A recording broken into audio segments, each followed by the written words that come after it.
Hello everyone, welcome back to my channel English with Tulasi. Today we are going to discuss one of the most important topics in English grammar. Yes, this topic never leave you at any stage of your life.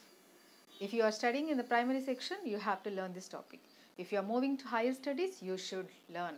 And even in intermediate, graduation, after completion of your education, ఏ entrance exam రాయాలన్నా ఏ competitive exam రాయాలన్నా ఈ topic ఖచ్చితంగా నేర్చుకొని ఉండాలి. Like police training కావచ్చు, DSC కావచ్చు, టెట్ కావచ్చు, ఎటువంటి కాంపిటేటివ్ ఎగ్జామ్స్ క్రాక్ చేయాలన్నా ఈ గ్రామర్ టాపిక్ని డిస్కస్ చేసుకొని తీరాలి. So the topic is parts of speech. Yes, parts of speech అనగానే 8 ఉన్నాయి, మాకు బాగా తెలుసు అని చెప్పడానికి వీల్లేదు.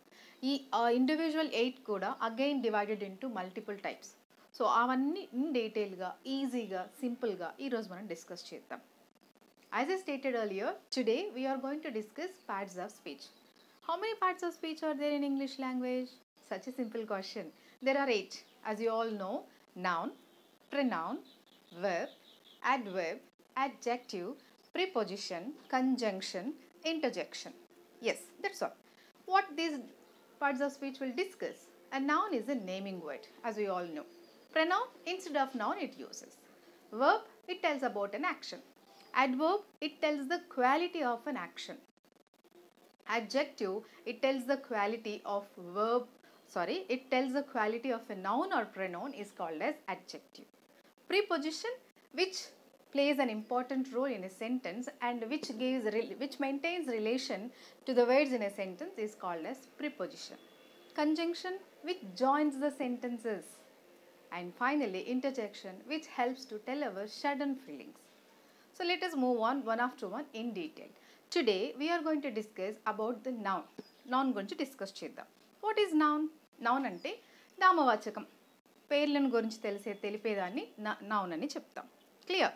So noun can be person name, place name, things name. మనుషుల పేర్లు కానీ, వస్తువుల పేర్లు కానీ, ప్లేసెస్ నేమ్స్ కానీ తెలియచేయడానికి యూజ్ చేసే వర్డ్స్ని నౌన్స్ అని అంటారు. Let us discuss noun. నౌన్లో చాలా పార్ట్స్ ఉన్నాయి. Actually there are 11 types of nouns. Common noun, proper noun, abstract noun, concrete noun, countable noun, uncountable noun, collective noun, compound noun, material noun. ఇలాగా చాలా nouns ఉన్నాయి. Let us discuss one after one in detail. First one I choose is concrete noun. Clear? What is a concrete noun? Which can be seen and touch.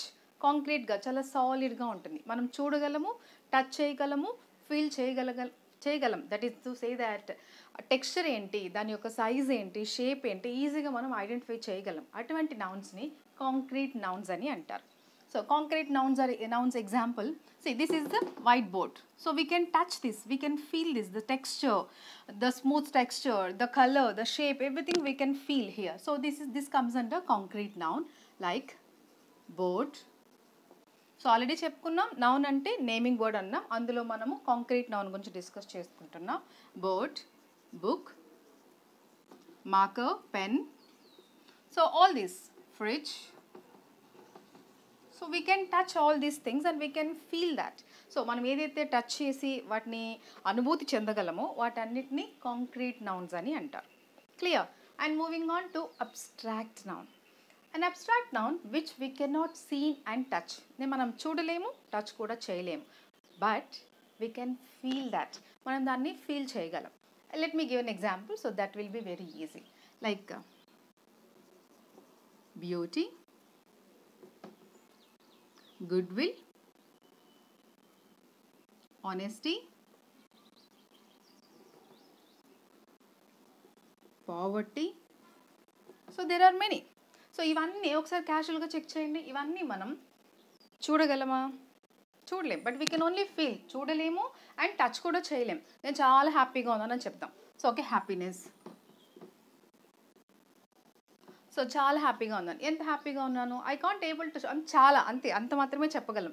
ఎంత హ్యాపీగా ఉన్నాను, ఎంత percentage ఉండగలను, ఎంత measure చేయలేం మనం. సో అటువంటి నౌన్స్ అన్నిటిని అబ్స్ట్రాక్ట్ నౌన్స్ అంటారు. So beauty, she is beautiful, he is handsome. How can we determine how much beauty they are, how handsome they are? Simple, the word itself indicates వాళ్ళు బాగున్నారు, వాళ్ళు చాలా బాగున్నారు, అంతే. Clear? So వీటిని మనం చూడలేము, టచ్ కూడా చేయలేము, బట్ ఫీల్ అవ్వగలం. సో అలాగా which we cannot see and touch but we can only feel, those words, those nouns comes under abstract noun. Next, proper noun. What is a proper noun? I have written already. A proper noun is the name of a particular person, place and thing. Particular, ఖచ్చితమైన.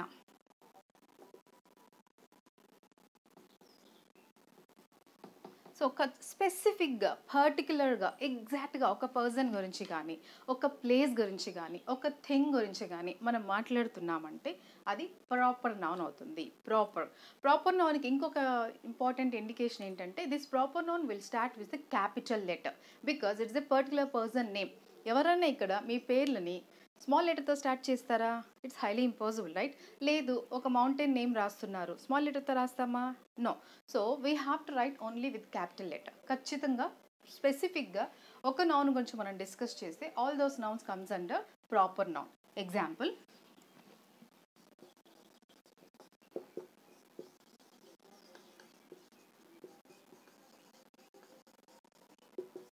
So ఇలాగా people's names రాసుకున్నాం. And coming to the remaining things ఇంకా చాలా ఉన్నాయి. The Taj Mahal,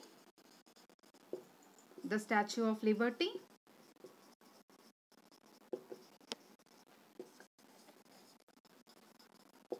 so ఇవన్నీ కూడా specification ఉంది, ఒక ఐడెంటిటీ ఉంది, కాబట్టి వాటిని ప్రాపర్ నౌన్స్గా కన్సిడర్ చేసుకున్నాం. క్లియర్? సో ఇలాగా ఒక particular person, place or things గురించి మనం డిస్కస్ చేసుకుందాం. మౌంటైన్స్ చేసుకుంటాం, హిమాలయాస్. సో వీటన్నిటికీ మీరు నోటీస్ చేస్తే క్యాపిటల్ లెటర్సే ఉన్నాయి, చూడండి. Clear? So proper noun is a noun which tells about a particular person, place or things. I'm moving on to next one, that is common noun. Common noun, the name itself indicate common, సాధారణమైన.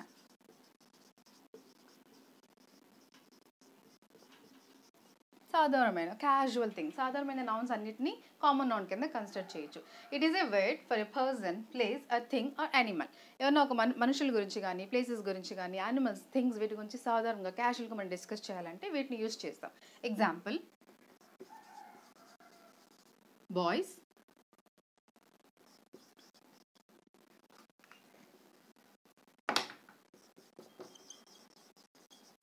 Fruits, flowers. So let me explain. పర్టికులర్గా ఒక person name Ravi అని రాసామా, particular noun అవుతుంది. So Ravi comes under which gender? Boy, masculine gender. So boys అనేది common noun. And at the same time fruits, mango అన్నాము, ఇది particular noun అవుతుంది. So fruits అన్నాము అనుకుంటే టుగెదర్గా అన్నింటినీ కలిపి చెప్తున్నాం కదా, సో ఆటోమేటిక్గా అదేమవుతుంది? కామన్ నౌన్ అవుతుంది. అండ్ వెజిటేబుల్స్ అనుకుందాం. So flowers I have return.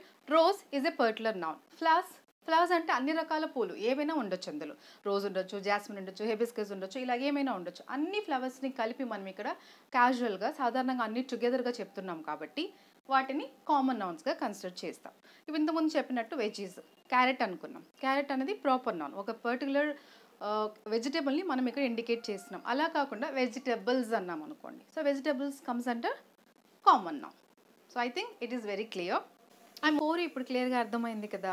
Before going in to remaining set of nouns, I wish to tell you, length అవ్వకుండా కంప్లీట్ చేయాలనుకుంటున్నాను కాబట్టి ఇక్కడికి క్లోజ్ చేస్తున్నాను. So remaining details will discuss in the next class. But before closing the session, as usual, please like, share and subscribe to my channel to support me.